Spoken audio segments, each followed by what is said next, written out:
Hey everyone, I'm going to read this book called Listen, How Evelyn Glennie, a Deaf Girl, Changed Percussion, written by Shannon Stocker and illustrated by Devin Holsworth. This is a story of music, of obstacles, of strength and hard work, of all you can accomplish when you dream, if you find your own way to listen.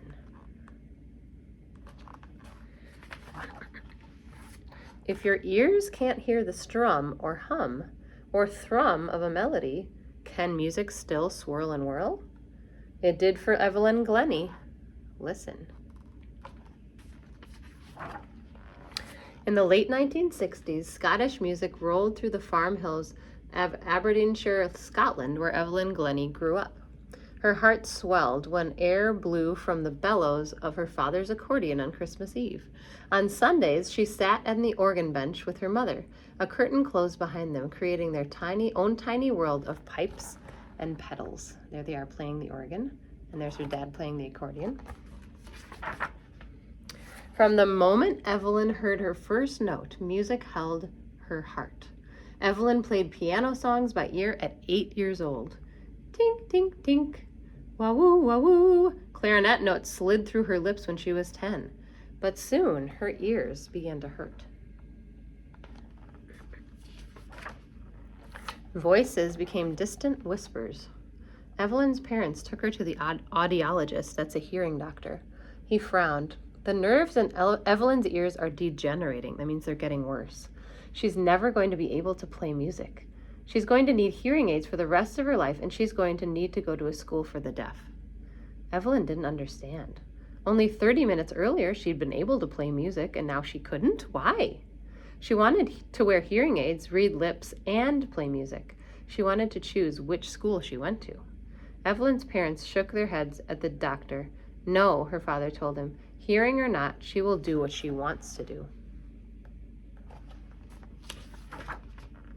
After completing primary school at 11 years old, Evelyn decided to continue her traditional education at Ellen Academy, a secondary school. By this time, a ringing phone sounded like muffled crunches in her ears. Still, the percussionists in the orchestra caught her attention. Rat-a-lat-a-lat-a-tat, danced the snare drumsticks. Dum-dee-dum-dum-dum, bounced the marimba mallets. Bum-wum-bum, thrummed the timpani sticks. Even Evelyn knew immediately, I want to be part of that. She loved the percussion. Every first-year student was tested for musical ability. Questions quietly crackled through a tape recorder. Evelyn strained to hear. She scored poorly. They tested only her ears' ability to listen, not her heart's and not her body's. For the next few months, Evelyn begged the school for percussion lessons. Finally, a percussion teacher named Ron Forbes tested her ability to read music and play rhythms. Thanks to years of piano lessons, she passed. She can read music, she can play music. For her first lesson, Mr. Forbes gave Evelyn a strange assignment. He sent her home with a snare drum. No instructions, no sticks, no stand, just a drum.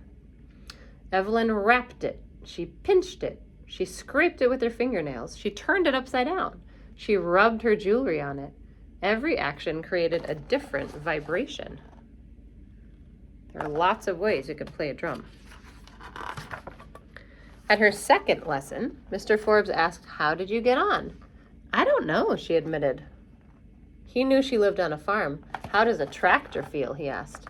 Evelyn closed her eyes. She felt the light, tingly squeak of an old, creaky tractor. She rolled onto the tips of her toes, and she played an old, creaky tractor. Ticka, ticka, ticka, ticka, vroom. Then Evelyn felt the raucous roar of a brand new engine. She dug her heels into the floor, and she played the roar of a brand new engine. There it is. Vroom. Evelyn, do you think you could hear more if you took your hearing aids out? Evelyn looked at Mr. Forbes as if he had 3 heads, but she took them out. Mr. Forbes and Evelyn placed their hands on the wall of the classroom. She watched his lips for direction. Listen. He struck the timpani, a big drum that creates big vibrations. Whum! Then he asked a question that changed her life forever. Evelyn, where can you feel the sound in your body? He struck the drum again. She's holding onto the wall. Evelyn's whole body resonated. Her belly, her back, her legs, her feet. She kicked off her shoes. Her heart raced. Whum! Vibrations moved through her fingertips, her hand, her arm, then crossed her chest and tickled her other arm. Her heart answered, wha-wum, wha-wum. She had found a sea of sound that belonged only to her. In that moment, every other sense intensified as if Evelyn's whole body had become one giant ear. She listened to the buzz of the world around her.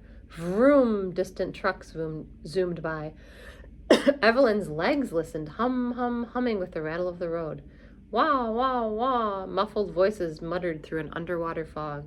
Evelyn's eyes listened, turning murmurs into words. Her eyes listened by reading lips. Evelyn became so sensitive to each vibration that she could tune an instrument based only on where she felt the vibrations in her body. That is really cool. When she graduated at the age of 16, Evelyn auditioned for the Royal Academy of Music in London, but they turned her down. No one believed a deaf musician could have a career in music. But Evelyn believed. If she could learn to think about listening in a whole new way, they could too. Evelyn knew that sound and touch weren't that different. Air vibrated, traveling through the judge's ears before turning into sound. For Evelyn, those vibrations traveled through her body. Her brain just listened differently. Evelyn fought for the right to audition again. Does my ability meet the standards of the school? She asked. They agreed that it did. One board member argued that she deserved a second audition. The board agreed. Again, Evelyn kicked off her shoes. She looked directly into the judge's wide eyes as she played.